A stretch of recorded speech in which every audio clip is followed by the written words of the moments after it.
tattoos. These images released by El Salvador's government shows the transfer of about 2,000 inmates.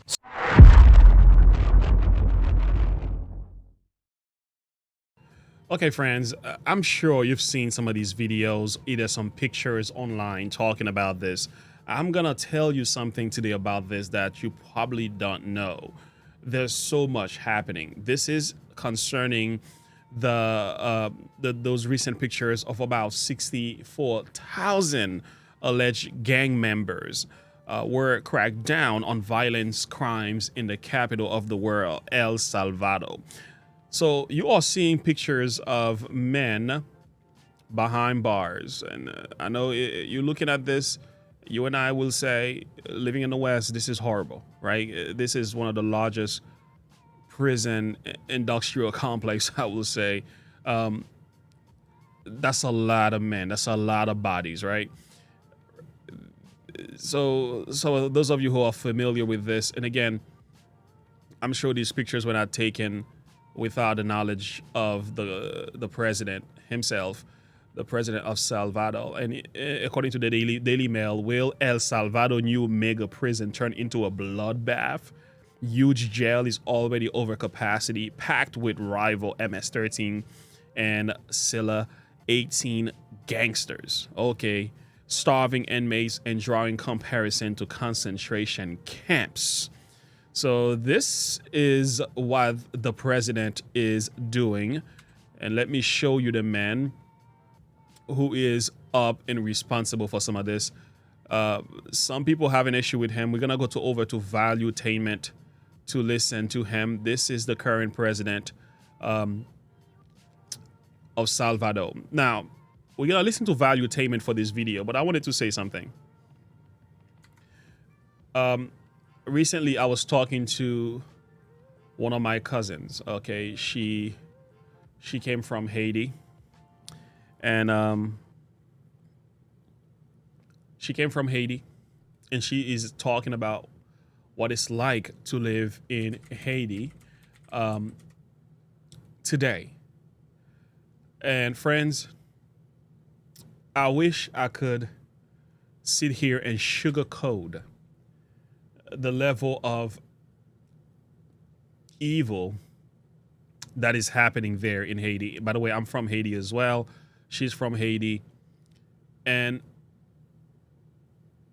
Haiti has been taken over by gangsters. Gangsters that are paid by the government.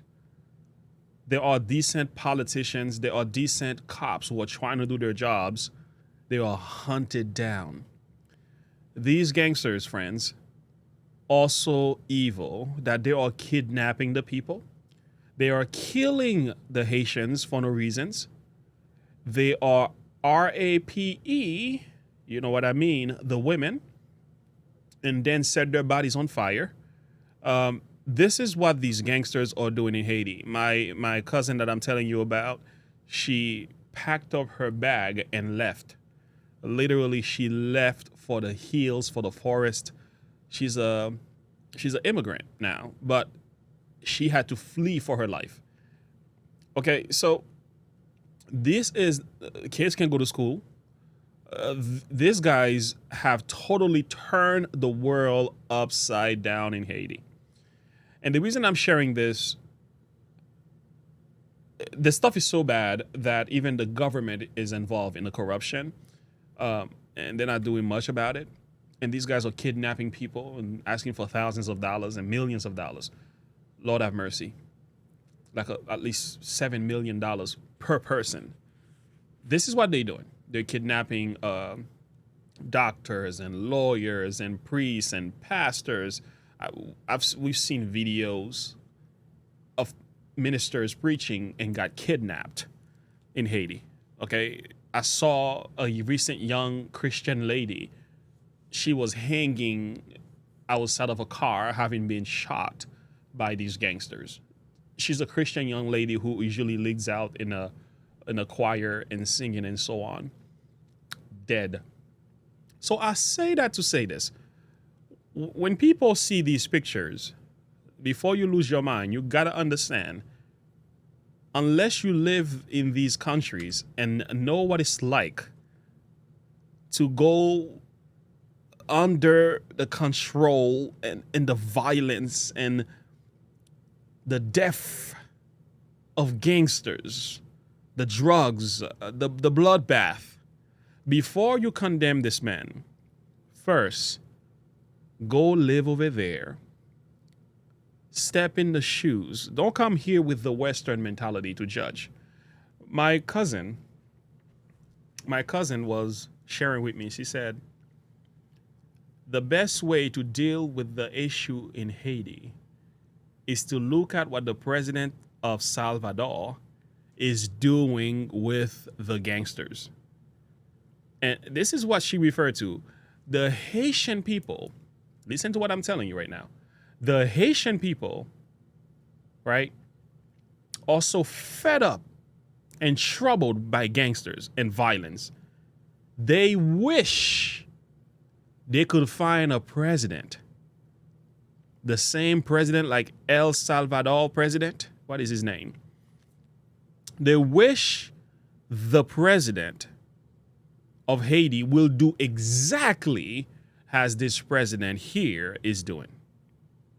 As a matter of fact, the president of El Salvador himself said to the Haitian government, he said, you don't have gangsters in your country. The gangsters you have are just children running around with guns. I can tell you about gangsters in my country. And he knows what he's talking about. This is why you see these bodies over here. And now here in the West, people are losing their mind, getting upset over this. Friends, you got to understand, these are criminals. These are people who will slit your mother, cut your baby's throat, open your mother's belly. These are the kind of guys we're talking about. When my cousin is describing to me what these gangsters are doing in Haiti, I said, please stop. No more. No more, please. Don't say any more. Do you understand? When these men are done with one woman, she got raped by 400 men. And then they burn her. If she happens to live, when she gets out, you know what she does? She cancels herself. She cancels herself because she cannot live with what is left of her. And you know what they do to the young men? If you don't join the gang and start shooting and killing and kidnapping along with them, they turn you into a homosexual or they slit your throat. This is what's going on. This is what's going on. So when people are talking, we're here in the West, sitting on our couch, doing our little talk, watching our CNNs and MSNBC and Fox News, going on our YouTube channel, get on our phone, and we're tweeting how we feel. I would say, y'all need to slow down. Y'all need to calm down and step out of your comfort zone for a minute and really understand what this man is doing. This man is doing a good work. Every Haitian families, when they see what this man is doing, they say, yes, that's exactly what we need today. That's what they say. My cousin said, that president is the kind of president we need in Haiti. That's what she says. The things he's doing to these guys is exactly what needs to be done to these criminals in Haiti. Because if you knew the level of crime these guys were committing, you wouldn't be sympathetic. Now, I know some innocent person can get caught up in this as well. Of course. Of course. And we need to figure out who the innocents are and get them out of there. No problem. But for the vast majority of these men, these are criminals, friends. These are criminals, friends. And people who want to be sympathetic to criminals who are unrepentant and not willing to change, I will tell you, you need to check yourself. The only reason you think that way is because you live in the West.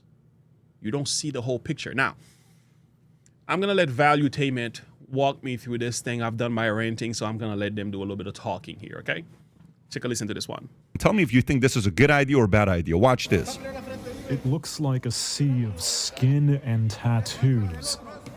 These images released by El Salvador's government shows the transfer of about 2,000 inmates, stripped to their shorts and with their heads shaved, to what's been dubbed the country's new mega prison. It just opened. It's believed to be the largest prison in the Americas with a capacity for 40,000 people, and it's the latest step in a controversial crackdown on crime that's caused the country's prison population to soar. Watch the stats, though. Human rights organizations have reported that innocent people have been caught up in the law enforcement campaign. That includes dozens, they say. Notice all their faces are covered, so these guys don't remember them. Last year, the country's president asked Congress for emergency powers to temporarily suspend some constitutional rights after a massive spike in murders attributed to gang crime. It includes that arrests can be made without a warrant and detainees no longer have a right to a lawyer. Private communications of all citizens can also be accessed by the government. Since then, about 64,000 suspects have been arrested. The murder reports fell about 57%. Did you hear that? Last year. Okay, go back 10 seconds to hear that stat again. It's important for the audience to hear that. Go right there and play it. Listen to the Accessed by stat. the government. Since then, about 64,000 suspects have been arrested. The murder reports fell about 57%. Wow. Year. Okay, so pause it. Commentary on it is wild. Yeah, see? 57. Do you know how much of a positive work this man just did? You know how many lives are being saved by this move? And some of us in the West, we're getting upset. Friends, calm down. You live in the United States, one of the most powerful country in the world. That's why you can complain. When you live in these countries, when bullet holes are coming through your windows, that's a different story, okay? When gangsters are kicking down your doors like 3-4 nights in a week, it's a different story, okay? When your daughters get RAPE by more than 100 men, it's a different story, okay? This is what people need to understand. This Reuters, for whatever reason, flagged this for me and said, warning. They put a warning on this tweet because it might have sensitive content. I'm like, this is not even my tweet. I'm retweeting a Reuters tweet. What the? And Reuters didn't get the warning. I got the warning. I'll send it to you, Rob, if you want to put it up there. So is this a good idea or is this a bad idea with what El Salvador is doing? 64,000 people arrested. Crime is down 57%. I think it's great. I think it's great. I think people need to go back and take a look at what really happened in California when Kamala Harris was Attorney General, the 3 strikes law, Wackenhut building more prisons there, which is prisons per profit. And you see what happened in California. They were trying to drop the crime rate too. And so I think what they're trying to do, they have this terrible crime problem, and they're like, all right, let's just round up all the MS-13 gang members and let's watch the statistics. And unless they're monkeying with the numbers, you've got a 57% drop in murders. Okay, well, guess what's happening? They're getting the outcome they wanted, and you could debate whether you like the way they're doing it, but this is the outcome they wanted: less murders in their community. Or drastic times calls for drastic measures. If and the stats don't lie, 50% murder rate down. I'm sorry, bro. If you look like that and you're doing some gangster shit, bye-bye. I have no remorse. Zero. Yeah, Bye. What is even the pushback here? Can you go? Can you go? That's what Go I'm to trying the to tweet. wonder what the Bye. Go issue to the is. tweet and let's read some of the comments. I think that's the best thing to do. Just go to the tweet and let's read some of the comments. Yeah, go to the tweet. So zoom in a little bit so we can say tough on crime is good, but not by suspending their constitution. So click on it to read the replies. That's Jake Shields. I agree. Okay, I agree. But at the same time, if you legitimately commit violent crimes, you forfeit your rights. The only area of concern is the judicial system being corrupt, innocent people being convicted. Agreed. Agreed. Okay, let's read them. How many innocent people died because certain individuals weren't in police custody? Yeah. Go to the next one. I was in El Salvador before they were rounded up and your life was in danger every second you left your house. This is good, makes me happy. Citizens that want to just make a living. Focus on being harder on crime. Focus on punishing criminals. Focus on squeezing as many criminals in one place as possible can only lead to bad outcomes. Instead, focus needs to be shifted from punishing people to rehabilitating criminal. Here we go. Into functioning citizens. Okay, how do you do that is the question. This guy is a lunatic. He doesn't know what he's talking about. It's not that simple, bro. It's not that simple. Everyone's asking, right? I've known family members that we hope could be rehabilitated. The unfortunate reality is that the probability of success is quite low. If the cartel was terrorizing your town, murdered your family members, I have a feeling you would say something different. Bingo. Okay, during a time which resembles 1930s, previous decade marked by conflict and eroding world order to COVID, declining institutional trust as multiple layers and across the world spectrum, I feel this doesn't end here. My mother-in-law is El Salvadorian. She grew up there and just went on vacation there and came back last week. She said she felt so much safer this time than any time she can remember. They could stay out and go to restaurants at night. She thanked God for it. Wow. I mean, this is the great thing about a platform like this, because you're seeing different sides and arguments people are making. Go ahead. Well, I mean, we say this all the time about the number one thing a mother is concerned is her kids. And are her kids, what's the S word, safe? So if you're just trying to, we talk about if you could go live anywhere and start a country, where would you go? The number one thing is, are you safe? And it just would seem to be with all these gang members running around El Salvador, just people don't feel safe. And, you know, numbers don't lie. Murder has gone down 53% since they've started rounding up the MS-13 gang members. The numbers speak for themselves. I think it's a great thing. You know, I get why there is. Exactly, man. Exactly, it's a great thing. What do you think? What do you think? Now, we might have a few innocent men among the bunch. I'm sure of it. They probably didn't do anything. They probably were just gang members and stuff like that. They didn't do an actual crime. That's a possibility. But the man is just cleaning up house. He's not having a pity party here. He's just cleaning up, and he's trying to run a country. It's simple as that. Yeah, here in Tucker Carlson, the president of El Salvador was talking and telling you the nature of what was going on in this country and some of the decisions that they've made and how different things are today. It's good to hear it from the man before we jump the gun and start crying and, oh my Lord, I can't believe what they... Listen, man, you need to hear what's going on in the man's country. All right? And this is happening all over the place. I can tell you some stories, friends.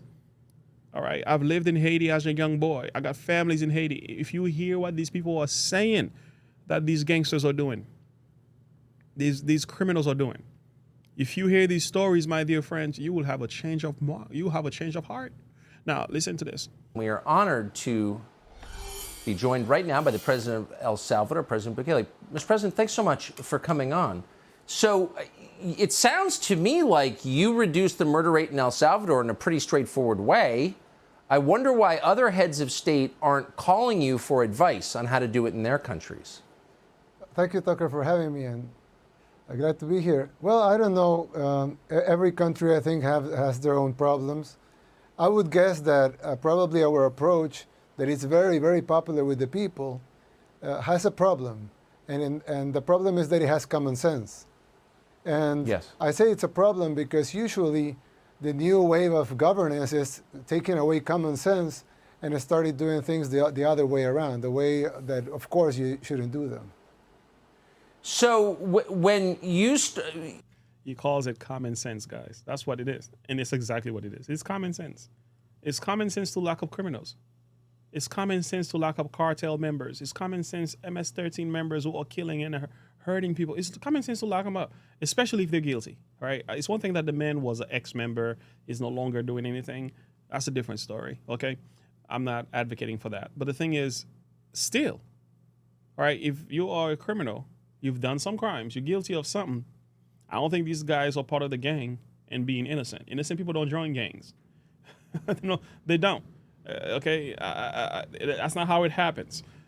It's a lot more to the story. It's just common sense. And I recently saw a video of, two Americans that were killed by cartel members in Mexico, and the video was showing they were just loading their bodies in the car and things like that. This is what these guys do. Some of these members are coming through the borders with drugs and fentanyl and some of the sex slaves that's happening. Listen, man, this is not something to play with. The entire country can be destroyed. Okay, like literally Haiti is destroyed with gangsters and men with guns. Okay, literally the country is destroyed to the point I think that even the government is corrupt. But the thing is, yeah, so the man he is doing his job. So back off. It seems like when you became president in 2019, you focused very specifically on crime, gangs, murder. Is that correct? And why did you do that? Why that issue? Well, not only on crime, of course, we focus on other issues: education, health, public works, investment, tourism, infrastructure, etc. But of course, crime is the most important thing. I mean, you might enjoy a road or a beach, but that's if you're alive. So of course, Yes. the lives of the people are the most important thing. So that's why we focus on crime more. But of course, we did focus on all the other issues as well. So you've threatened to cut off food to gang members in prison if they don't stop the killings on the outside. Yeah. Do you think that they are directing those killings? They're responsible for them, and do you think this will work? Well, at the beginning they were ordering the killings from the prisons. In the prisons they had, if you see most of the prisons in Latin America, they're like headquarters for crime. They'll be there, Yes. They have phones, internet access, computers, they will give orders from the inside to the outside. You can find everywhere in Central and Latin America, you can find all of those examples. Now in El Salvador, communicating to the outside, it's impossible. You can't communicate from a prison to the outside. The internet access is blocked. It's impossible. So, but still, all these gang members are the bosses of the other gang members outside. So of course, gang members outside resent if you and won't like if you do something to their bosses inside the prisons. So one of the things we did was we threatened gang members outside that we will take retaliation with their people inside if they continue the killings of innocent people in El Salvador. That actually, if some people don't know this, but El Salvador was actually the murder capital of the world. I mean, Yes. we were. True. Now, that's what my cousin was telling me, and she knew what she was talking about. She said that was the worst country in the world, and the man came and cleaned it up. And Haiti is a small country. You're telling me we can't clean that up, right? And that's the parallel that she was making. So how do you turn the murder capital in the world into one of the safest countries in the world? How do you do that? A lot more dangerous than Iraq, Afghanistan, Syria, you name it. El Salvador was the worst and the most dangerous place to live. It was the murder capital of the world. And now we're on our way to be the safest country in the whole American continent. It's an Wow. amazing story. And I hope mayors of our cities, Baltimore, Gary, Indiana, New York City, will call you for advice on how to replicate your successes. Mr. President, thank you for joining us tonight. We appreciate it. Thank you. Thank you, Tucker. This is how it's done, man. I tell you what.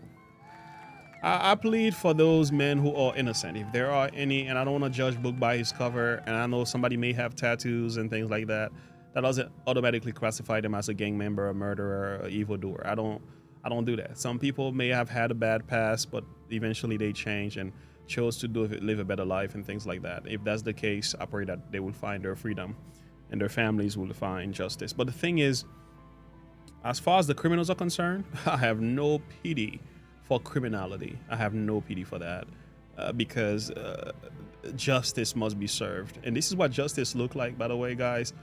For those of you who are super righteous and holy, who want to govern the rest of the world with Western laws, I will say you need to think again, man, because you don't know what you're talking about.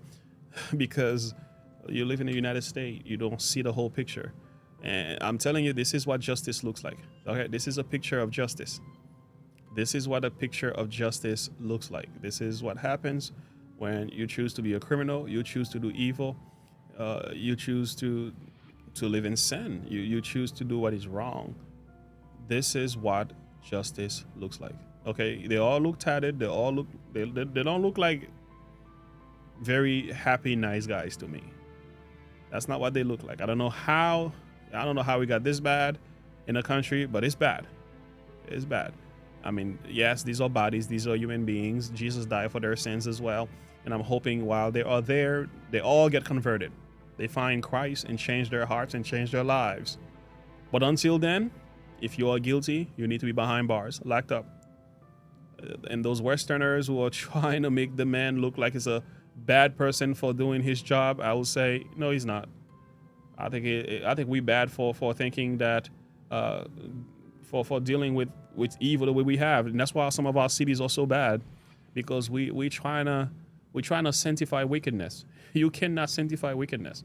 That's something only God can do. Need to be locked up behind bars and do their time. That's what needs to be happening. But talking about the rulers of the world, the government, right? The government are not a terror to good works, so they don't have an issue with you if you're doing good. But what are the problems? To the evil will thou then be afraid of the power.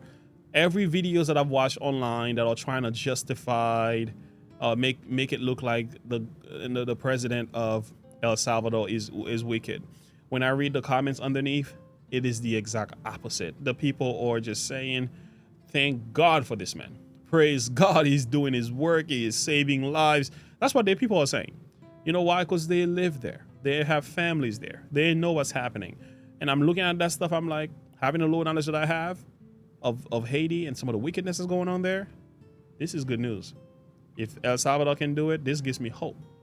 Criminals need to be locked up. And this is very Christian. Very Christian. All right? He tells you that. God says he places, even God put those rulers, those government in place to deal with evildoers. They ought to be a terror to evildoers. That's what he says. Will thou then not be afraid of the power?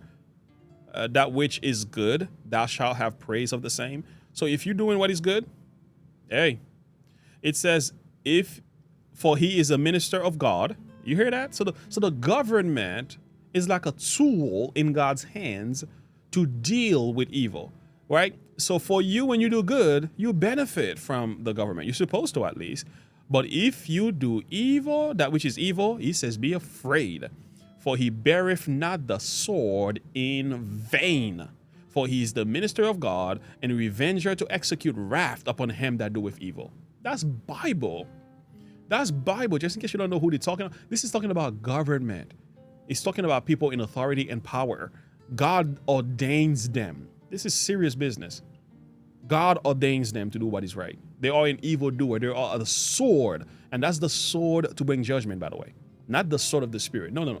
This is the sword that kills. This is the sword that locks people up. This is the sword of persecution we're talking about. Now, we can go on and on about that. I don't have an issue with that. Justice needs to be served. Lives need to be saved. And if criminals refuse to change and refuse to turn away from their sins, they need to be dealt with. And I think here in this country, we better be careful. We better be careful. Our justice system, we're playing with some of this stuff. And we think some of these criminals today, we're leaving them, giving them freedom and yada, yada, yada. We don't want to deal with sin for what it really is. These evildoers, they will terrify your world. You have to understand, friends. Men's hearts corrupt. And unless Jesus is in the heart, I don't expect them to behave right. So I don't wish for evil on every man. But if the man is unrepentant, he's an evildoer, lock him up. Comment below. Until next time, and as always, remember to look unto Jesus and to live by faith. Have a good one. Bye.